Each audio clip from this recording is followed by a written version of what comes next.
Salam. Biologiya ikinci hissədən, biologiya deyim ikinci hissə 2023-cü il fənlərarası əlaqə, mühüm bioloji proseslərin qarşılıqlı əlaqəsinə aid sualların izahına baxaq. 15-ci sualdan başlayırıq. Əvvəlləri haqqında məlumat vermişdim. Burada soruşulur, cərməşdə olan bitki toxumunun xarici mühitə buraxdığı karbon qazının miqdarının dəyişilməsi hansı qrafikdə düzgün əks olunmuşdur? Bildiyimiz kimi, cərməkdə olan bitki toxumlarının oksigena olan tələbatı artır, daha çox oksigen almış olurlar. Odur ki, mühitə də daha çox karbon qazı veriləcəkdir.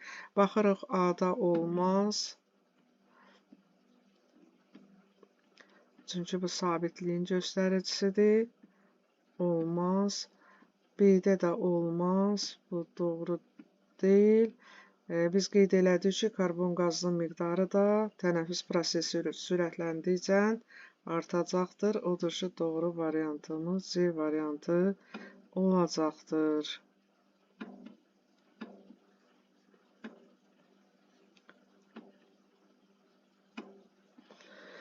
Keçirik 16-cı suala. 16-cı sualda soruşulur, ada dovşanının diploid xromosom sayı 44-dür. Yəni 2-ni 44-ə bərabərdir. Normal erkək ada dovşanının, yəni biz burada buna diqqətlə fikir verməliyik. Ada dovşanının dünyaya gəlməsi üçün hansı spermatozoid və yumurta hüceyrə arasında mayalanma getməlidir. Burada spermatozoidlə yumurta hüceyrə verilibdir. Biz elə eləməliyik ki, bunların deməli bildiyimiz kimi yumurta hüceyrə ilə spermatozoidin birləşməsindən diploid xromosom yığımlı orqanizm əmələ gəlir. Amma burada bir erkək fərdi yaranmalıdır. Elə eləməliyik ki, 44-ü aşmasın. Ancaq orada həm X, həm də Y cinsi xromosomları iştirak eləsin. Çünki ada dovşanı məməllərə aiddir. Məməllərdə erkək fərdin yaranması üçün X-la Y xromosom daşıyan qametlərin birləşməsi şərtdir. Baxırıq, burada qametdir, amma X göstəricisi daşıyandır. Odur ki, bu düzgün deyil. Biz dedik ki, bir tərəfi Y olmalıdır. Bu qamet deyil. Bu, burada görürsünüz, N-i verib, amma bu artıqlıqdır. Ona görə bu da deyil. Sonra fikir verin, bu da qamet deyil. Ona görə də bunun da üstündən xətt çəkirik.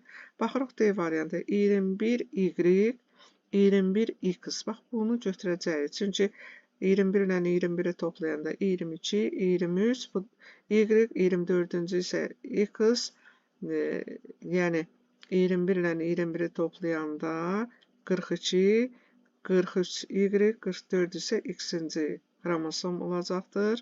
Yəni bizim diploid dəstimiz müəyyən olunacaqdır və həmçinin də X-la Y-in birləşməsindən qeyd elədik ki, erkək fərd yaranır məməllərdə. Onun üçün də bizim doğru variantımız D variantı olacaqdır.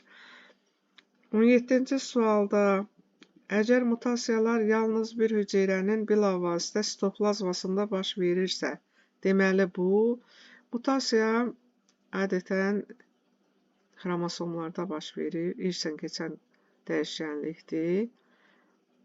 Ona görə də sitoplazmada baş verirsə, deməli bunun nüvəsi yoxdur. Nüvəsi olmayan orqanizmlər prokaryot adlanır. Odur ki, elə asanlıqla biz prokaryot hüceyrədir. Bax, bu variantı götürməklə biz doğru variantı əldə etmiş oluruq.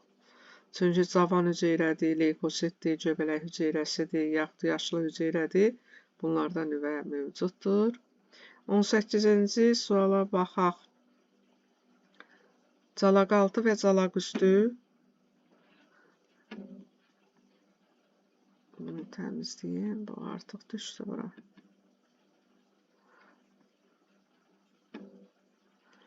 On 18-ci sualda calaqaltı və calaqüstünü ayrı-ayrı bitki sortlarından götürülməklə bağban yeni meyvə bitkisi yetişdiribsə, onda bu bitki, deməli, burada həm calaqaltı var, həm calaqüstü var. Deməli, burada calaq üsulu ilə yeni sort əldə olunub. Ona görə də adətən valideyn forma cır bitki olur. Bu cavab olmayacaq. Amma müxtəlif orqanizmlər calaqaltı və calaqüstdən yeni sort əldə olunduğuna görə bizim cavabımız hibrid olacaq. Hibrid özü qarışıq mənasına verir. Yalnız toxumla çoxalma, bu da valideyn formanın birinə aiddir. Toxumsuz olacaqdır, bu da yanlış ifadədir. Artıq bizim düz cavabımız mövcuddur burada. Deməli, düz cavabımız hibrid olacaqdır. 19-cu sual üçün 19-cu suala baxaq. 19-cu sualda soruşulur, bakteriyalar üçün doğru olanı göstərin. Bakteriyalar üçün doğru olan sporla çoxalır, spor onları müdafiə etməyə xidmət eləyir. Üzüm maddələr sintez etmirlər, bildiyimiz kimi avtotrof bakteriyalar da mövcuddur. Deməli, bu da yanlışdır. Mitxondirdə ATF sintezi edirlər. Bildiyimiz kimi prokaryot orqanizmlərdə, yəni bakteriyalarda membran quruluşlu orqanoidlər yoxdur. Odur ki, da yanlışdır. D variantına baxırıq. Çubuqvari formalı Holz aparatına malikdir. Yəni, Holz aparatı da membran quruluşuna malik olduğuna görə bu da yanlış olacaqdır. Bizim yalnız Y variantımız qaldı. Baxaq görək, burada avtotrof və heterotrof qidalanmanın bütün üsullarından istifadə edirlər. Bu doğru variantdır. Çünki bakteriyalar həm avtotrof yolla qidalanan, həm də heterotrof yolla qidalanan, yəni qidalanmanın bütün formalarından istifadə edən nümayəndələri mövcuddur. Avtotrof bakteriyalar bildiyiniz kimi fototrof və hemotrof olurlar. Heterotroflar saprofit, parazit olurlar. Bundan yanaşı simbioz orqanizmlərdə, bakteriyalarda mövcud ola bilər. Yəni, yumrucuq bakteriyalarını buna misal göstərə bilərik. Baxaq 20-ci suala. Süni seçmə həyata keçirilməyə başlamışdır. Təbiət yarandığı halda təbii seçmə fəaliyyət göstərmişdir, amma süni seçmə insan yarandığı andan, insan da yarandığı antropogen hesab olunur. Ona görə elə bir variantını götürmüş oluruq, doğru variant kimi. Sonra baxırıq, bitkilər adətən nə ilə çoxala bilməz? Yarpaqlarla vegetativ çoxalma da var. Meyvə adətən meyvənin tərkibində toxumda olduğuna görə bu da mövcuddur. Baxırıq növbəti variantlara. Növbəti variantlarda görək nə verilibdir. Zoğla çoxalma vegetativ çoxalmaya aiddir. Meyvə yanlığı ilə çoxalma ola bilməz. Təsəvvür edin ki, çərdək meyvəni yeyirsiniz, çərdəyin tullayırsınız, onun meyvə yanlığını əkirsiniz. Ondan əlbəttə ki, orada ancaq ehtiyat qida maddələri var. Bir şeyim yoxdur, ona görə də meyvə yanlığı ilə çoxalma mövcud deyil. Ancaq köklə çoxalma bildiyiniz kimi vegetativ çoxalma da var. Vegetativ çoxalmanı burada yadınıza salın, həm kök, gövdə, yarpaqla çoxalmanı götürə bilərsiniz. 22-ci sualda bitkilər adətən çoxala bilməz. Yarpaqla, toxumla, meyvə ilə, çiliklə qeyd elədiyi ki, mövcuddur. Amma fikir verin, çiçək yanlığı ilə. Çiçək yanlığına bildiyimiz kimi kasa yarpaqları və ləsəklərdən əmələ gələn taclaxırdır. Onlarla da çoxalma mövcud deyil. Ona görə doğru cavabımız, yəni bu sual üçün, 22-ci üçün çiçək yanlığı ilə çoxalma mümkün deyil. Yəni D variantı olacaqdır. 23-cü suala baxaq. Yaşıl quş mamrının sporundan cücərən nazik sapın 3 spordan cücərib, spor haploid xromosom yığımına malikdir. Ona görə də deməli spordan cücərən 3 nazik sap ilə 3 eyni olacaqdır.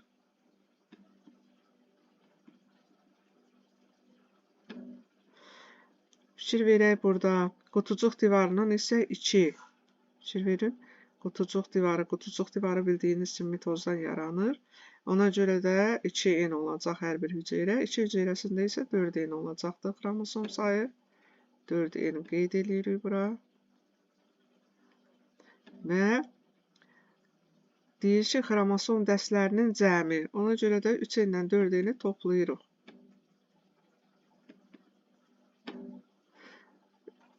Deməli, bu 3 eyni 4 eyni toplayanda 7 eyni. Bizim cavabımız C variantı olacaqdır. Keçirik 24-cü suala. Yaşıl quş mamrının sporundan cücərən nazik, yaşıl nazik sapın 2, bu həmin suala oxşuyur, amma burada 2 hüceyrə üçün deyir. Ona görə 2 hüceyrə üçün 2n olacaqdır. Bayaqki kimi, bayaq 3 dənə idi, 3n götürmüşdük. Amma burada 2 spordan yaranan hüceyrə üçün 2n olur. Qutsuq divarından isə 3. Qeyd elədik ki, qutsuq divarı mitozdan əmələ gəldiyinə görə, ziqotdan yarandığına görə 2 ilə ifadə olunur. 2 vur 3 6 eləyəcəkdir. Ona görə də 2n üzərinə biz 6n gələcək. Və bunların bu xromosom dəstlərinin cəmi deyildiyinə görə bunları toplayacaq. Bunları toplayanda 6 ilə 2 toplananda 8 eləyir. Odur ki, variantımız olacaqdır. D variantı 8n. Baxırıq indi növbəti 25-ci suala. Burada deyir ki, daxilində qidalı mühit və oksigen qazı olan qapalı sınaq şüşəsində heterotrof yolla qidalanan, bax deyir heterotrof olsun. Bir də, mən nə qaydım? Bircə dəqiqə.